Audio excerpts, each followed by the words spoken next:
Di situ ada foto proses kerjanya, kemudian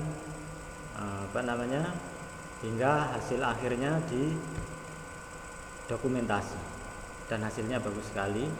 Kemudian dicoba di dinding, ya, jadi dicolokkan pada listrik. Di situ ternyata bagus sekali, bisa nyala, kemudian karakter bambunya itu kelihatan.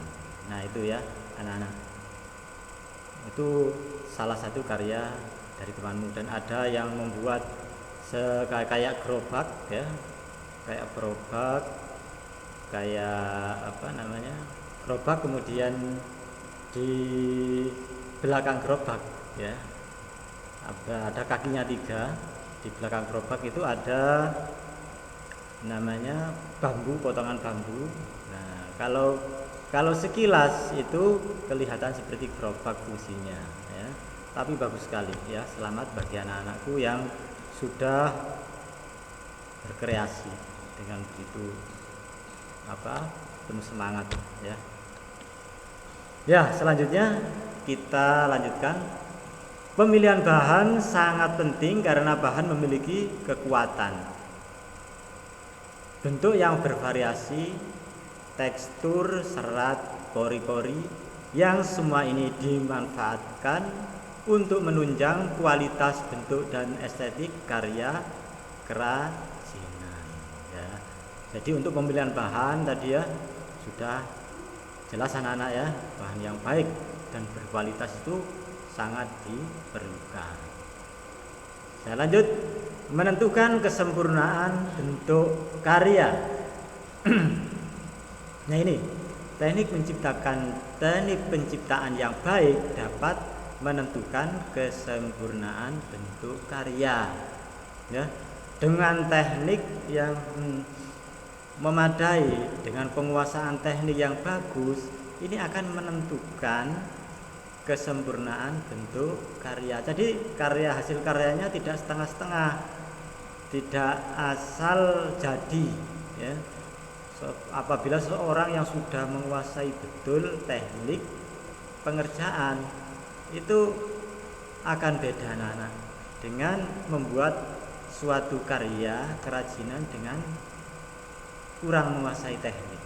Nah ini makanya anak-anak saya suruh untuk banyak mencari literatur, ya, baik dari materi ini maupun dari YouTube dan lain-lain. Ini adalah mencari wawasan sebanyak-banyaknya agar anak-anak tahu teknik-teknik yang ada yang bisa diterapkan. Nah, ini. Kemudian aspek fungsi dapat menambah kenyamanan dan keamanan penggunaan produk kerajinan, yaitu ergonomis. Kemudian nilai estetik karya kerajinan dapat menambah kepuasan rasa indah bagi pemilik atau pemakai, ya. Jadi dengan karya yang bagus, kemudian ditunjang dengan penggunaan produk kerajinan, ya, ditunjang lagi dengan mempunyai nilai estetis, ya, nilai keindahan, akan menambah kepuasan, rasa senang bagi si pemilik atau pemakainya. Jadi seorang membeli barang kerajinan itu tentu mengharapkan, ya, barang tersebut bisa dipakai, ya, kemudian dinikmati, indah sekali. Nah begitu, ya. Misalnya seseorang yang membeli mebel, ada ukirannya di samping kuat, nah, tempat barang, kemudian ada ukiran-ukiran yang indah, ini bisa dipakai, ya, untuk tempat pakaian dan lain-lain, dan juga memiliki, dilihat itu bagus. Nah, itu tidak membosankan. Saya lanjutkan. Kerajinan mempunyai fungsi ganda selain fungsi praktis sekaligus sebagai fungsi hias. Sudah jelas. Kemudian yang ketiga, menentukan segmentasi pasar. Jadi mempunyai sasaran pasar, ya. Jadi untuk pasarannya untuk kalangan menengah atau menengah ke atas atau kalangan masyarakat menengah ke bawah. Nah, ini harus paham betul seorang pengrajin tersebut, ya. Kemudian secara ekonomi kerajinan cukup menjanjikan dan memiliki peluang pasar yang menggembirakan, apalagi ditunjang dengan melimpahnya bahan baku. Nah, jadi bahan baku anak-anak di sekitar kita kan banyak. Makanya saya menugaskan kalian, memberikan tugas pada kalian itu tidak neko-neko, tidak yang aneh-aneh, tapi mudah sekali didapat di lingkungan kalian, ya. Dicari kemudian dikelola semaksimal mungkin, ya. Dari pengalaman tersebut anak-anak bisa mengembangkan, ya, bisa mengembangkan potensi di daerah kalian. Nah, kemudian itu tadi secara umum. Kemudian tenaga kerja. Jadi tenaga kerja. Jadi di sekitar kita itu banyak sekali, ya, anak-anak, baik pengrajin maupun orang-orang yang bisa membantu dalam pengerjaan kerajinan tersebut, ya, sangat mendukung sekali. Yang keempat yaitu menentukan bahan atau material produk kerajinan. Jadi menentukan bahan itu apa? Misalnya bahan tersebut terbuat dari bambu, terbuat dari rotan, terbuat dari tanah liat. Jadi menentukan mau membuat gerabah dari apa? Dari tanah liat, ya. Jangan membuat gerabah dari bahan semen. Nanti jadinya kan tidak akan jadi, ya. Kalau membuat dari semen bisa membuat cetakan dari dari semen, membuat pot dan lain-lain. Tapi untuk gerabah jelas dari tanah liat. Kemudian pemilihan bahan, ya, sudah. Terus kemudian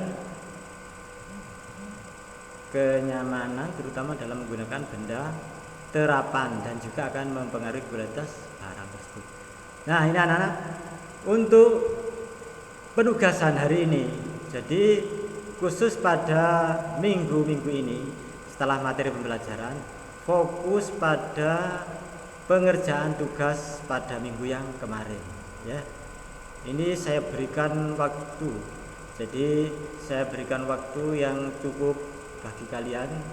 Mungkin ada yang pengerjaannya butuh detail, butuh tempo waktu. Jadi ada waktu 1 minggu lagi, ya. Ini dimanfaatkan betul waktu yang ada. Jadi bagi kalian yang masih masih dalam proses perencanaan, segerakan untuk secepatnya bisa mengirimkan desain, kemudian anak-anak bisa langsung praktek, ya. Jadi jangan ditunda-tunda. Nanti sebentar lagi sudah UTS dan nilai prakteknya saya harap sudah terkumpul semua. Nah, itu anak-anak, ya. Pada minggu ini difokus pada pengerjaan tugas dengan media bambu dan tempurung kelapa. Kemudian jangan lagi lupa tempurung kepala, jangan, ya. Ya, itu anak-anak. Hal ini yang perlu diperhatikan adalah ini. Sebab nanti dalam beberapa hari ke depan sudah ada UTS. Ya, ini anak-anak sekedar mengingatkan lagi contoh kerajinan bisa kalian sebagai ide contoh kerajinan dari bambu. Nah, yaitu berupa cangkir dari bambu atau gelas dari bambu. Nah, ini kap lampu dari bambu, tempat pulpen penggaris dari bambu, kap lampu dari bambu, contoh kerajinan dari tempurung kelapa. Nah, ini sangat mudah sekali, ya. Ini mangkok dari kelapa, badok kelapa ini, ya. Vespa, kemudian perahu, sama dengan yang kemarin. Jadi saya ulang lagi supaya kalian tidak lupa. Celengan dari bahan badok dan kayu. Nah, ini